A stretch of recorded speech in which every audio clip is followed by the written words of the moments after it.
शतशा प्रणाम शतशा प्रणाम. खरोखर पतिमय परमेश्वरे नमः.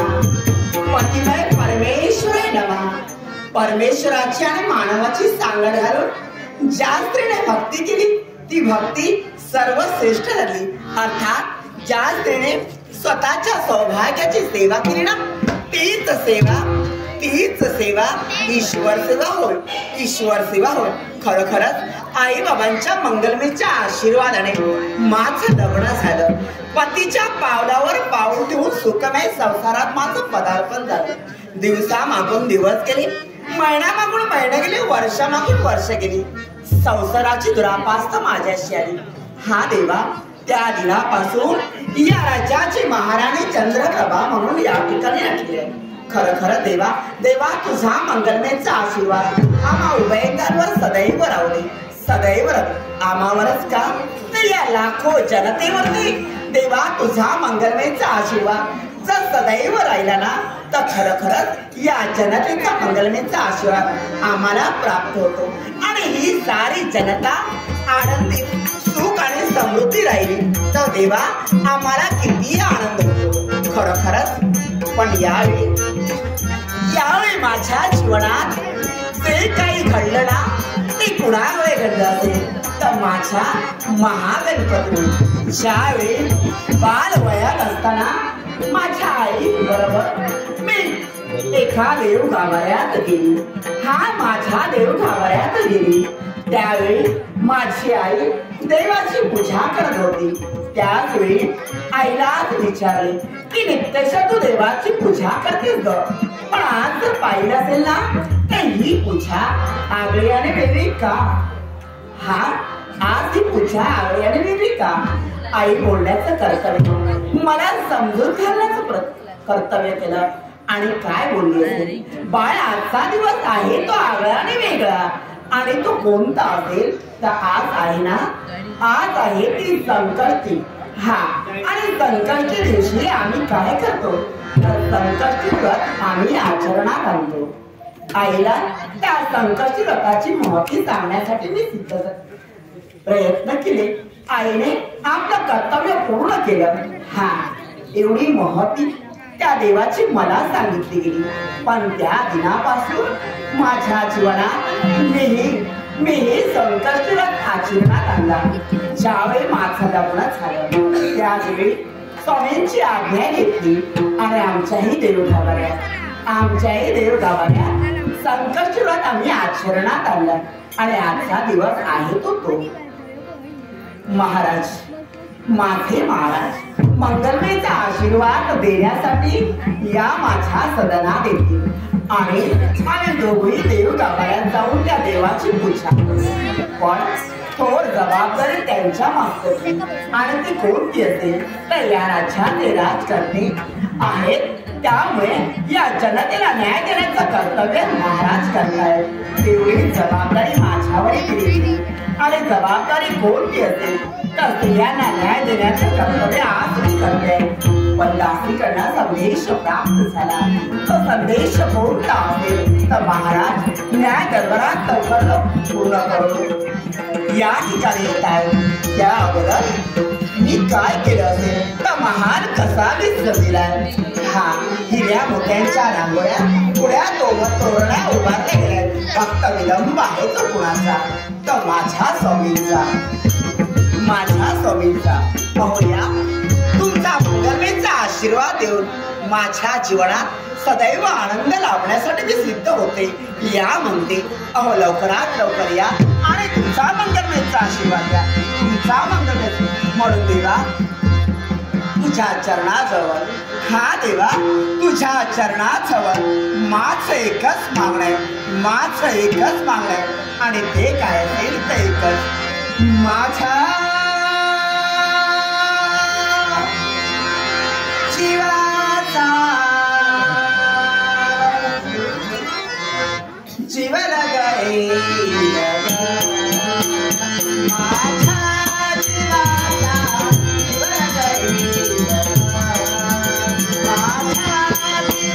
जीवाचा जीवन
पण यावी या ठिकाणी विराजमान देवी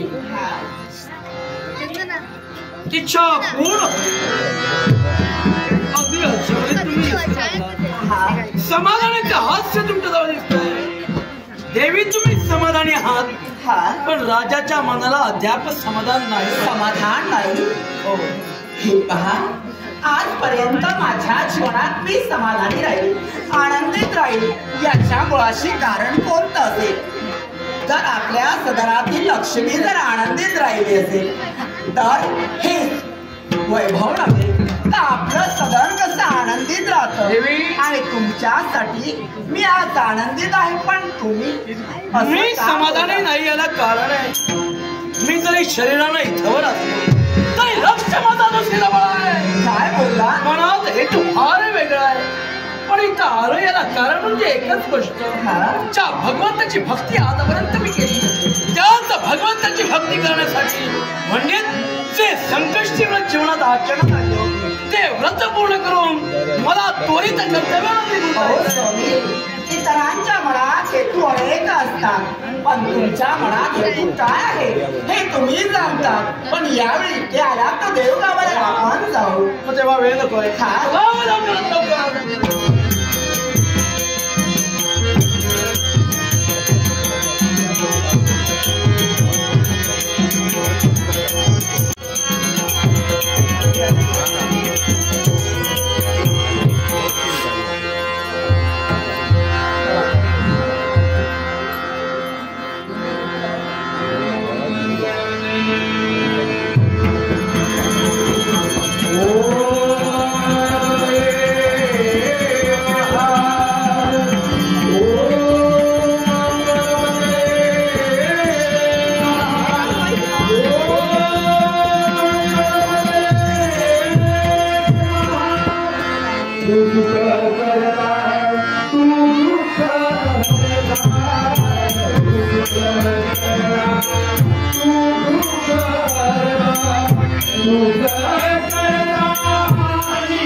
तुमच्यावर संकट आलं? सहज म्हणालात संकट.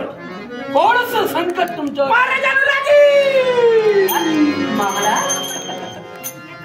संकट म्हटल्यावर लग्न म्हणाला. लग्नाचं संकट का म्हटलेलं तर त्याला एक कारण आहे. लग्न म्हटल्यानंतर खर्च आला आणि खर्चाची भीती प्रत्येकाला असते. घाबरू नका, तुमच्या लग्नाचा सारा खर्च आम्ही स्वतः करू.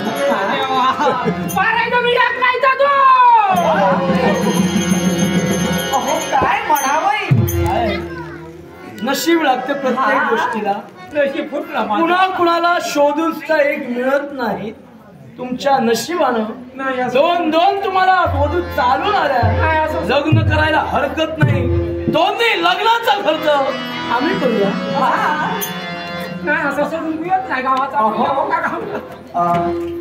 यांच्या लग्नाचा खर्च आम्ही करूया.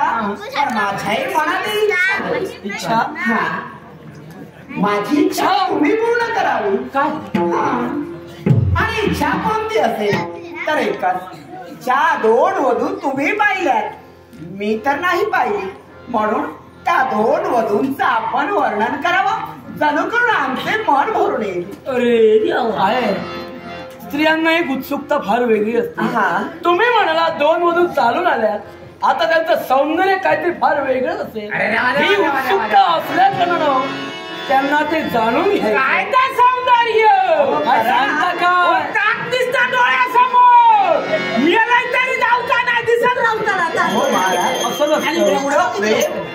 असं असतं प्रेमात, असंच घडत असतं. एवढंच कशाला, लग्न ठरवायला वधू आणि नवरी, वधू आणि वर एकमेकासमोर आले ना की म्हणे वर रात्रीच्या वेळी झोपत नाही, फक्त तिला आठवत राहतो, तिला एकसारखा बघत राहतो. तशी अवस्था आता तुमची झाली. माझी अवस्था झाली आता मला वर नेतली वाटते. एवढं प्रेम आहे, हे प्रेमात तसं आहे. आणि तुमचं हे अतुट प्रेम, याला तोड कधीही पडणारी नव्हे. विलंब कशाला, मला ऐकायचंय ना. यादा टाकला डोकं मोठं होय, येतो का करणंही मोठा होय महाराज. तुम्ही प्राण्यांचं वर्णन करता की वधूचं करता? तर नका कळणार नाही तर माणूसा काय जनावराचा. काय हो, संग्राम निर्माण झाला. यादा मोठा उदरही मोठं महाराजा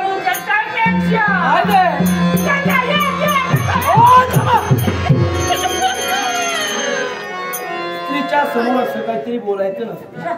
महाराणी इथं उपस्थित आहे, विचारपूर्वक बोलत चला. ओ महाराजा म्हणजे काय? ओ देतो एक एक येतो पाया, म्हणजे पाय मोठे. लेकीचं वर्णन झालं. साधारण दुसरे कसे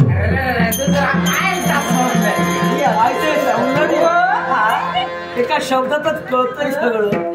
त्याचा यादा टाकला. याने पाहिली वधू चांगलीच असेल. होय तर बरा नसा. यादा टाकला. लागला कामची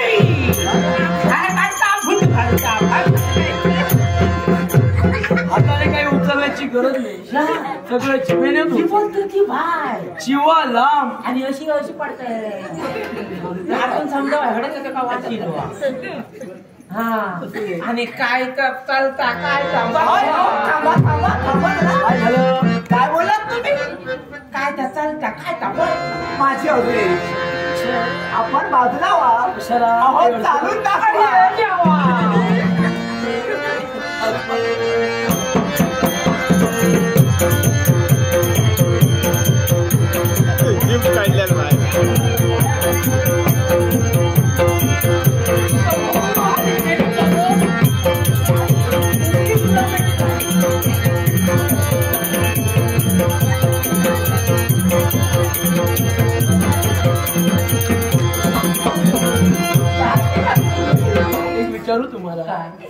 ती चालताना साधारण पायाखालची मुंगी तरी मरते का हो? नाही मारायची नाही. मुंगळी मारायची नाही.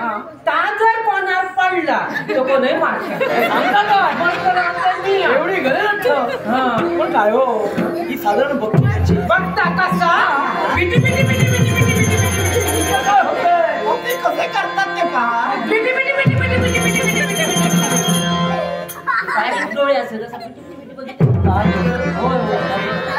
हो आम्हाला लांब जोजबेची तुमची वधू नको महाराजानू. माझं सगळं इतिहास केलेली महाराजानू. महाराजानू आमचा नाच गाणं चालू होता. ती सर आणि मागं पुन्हा लगीन मागणी घातली. हो मी नाही उन्हान सांगलं नकार दिला. हो महाराजानू नाही सांगलं तर काय काका मार मार मारले. मार मार मारलं. बरं इतक्या करून थांबत नाही. माका महाराजानू नाचायला सुद्धा नाचवील. होय महाराज फक्त नकार दिला म्हणून सगळं माझं इतिहास केल्याने महाराजानू माका वाचलं. तुमच्या साह्यासाठी आम्ही स्वतः येणार आहोत तेव्हा पण सांगाव या दोन व्यक्ती कोण? महाराजानू एकाचं नाव गजमुखी. एकाचं नाव गजमुखी. होय हो. दुसरी कमलार. होय महाराजानू. कमलार शेण आवडू नका. त्यांचा शेवट करण्यासाठी राजा स्वतः येणार तेव्हा तुमच्या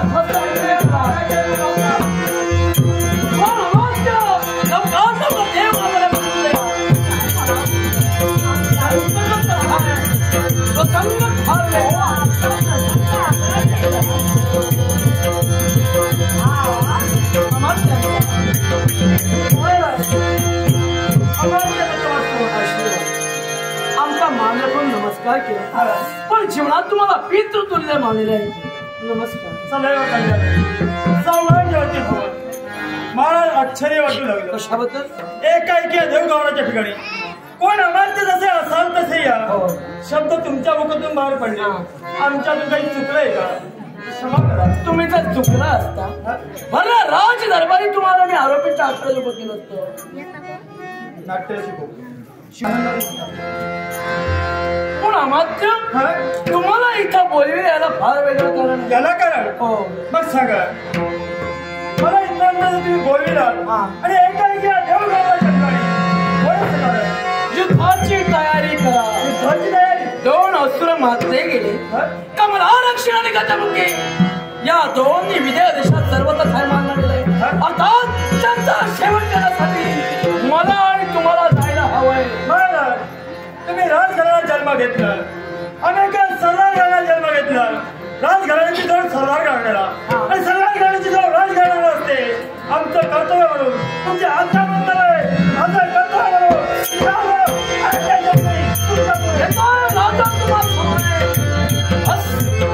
आम्ही निघालो त्या राक्षीचा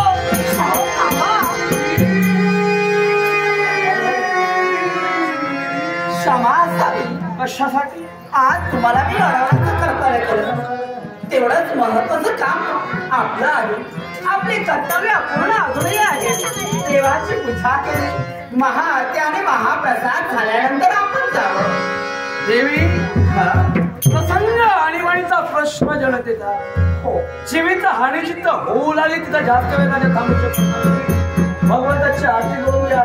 त्या देवाला महाप्रसादही दाखवा आणि तो महाप्रसाद जनतेला द्या. त्यांचा शेवट करू. आपण हे प्रसाद जनतेला देण्यासाठी सांगितलं. पण ही जनता तुमच्यावर केवढं प्रेम करते ज्ञात आहे तुम्हाला. जोपर्यंत महाराज प्रथम घास मुखात घालत नाही तोपर्यंत ही जनता मुखात घास घालेल का? मग त्याच जनतेच्या प्रेमापायी त्याचं अतूट प्रेम टिकण्यासाठी अगदी त्यांच्यावरील संकट दूर करण्यासाठी राजा जातोय. तुमचा जर का हट्ट असेल तर ऐका. मी येईपर्यंत आरती उरकून या. नंतर महाप्रसाद ऐकू लागू. पण त्या अवसरांचा शेवट करू येईल तेव्हा तुम्हाला समान प्रसंग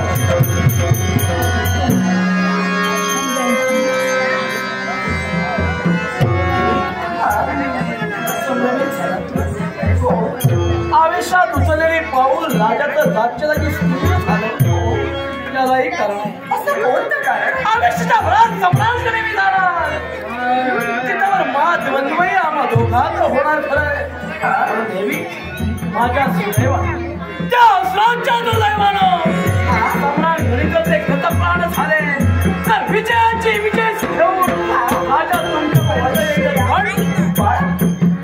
देवी कोणा भविष्यात भविष्याच्या उदात काय लपलं याची जाणीव मला केव्हा पण बरं सम्राटांनी द्वंद्वांच्या वेळी राजाचा पुत तरी कमी पडला राजाचा शेवटी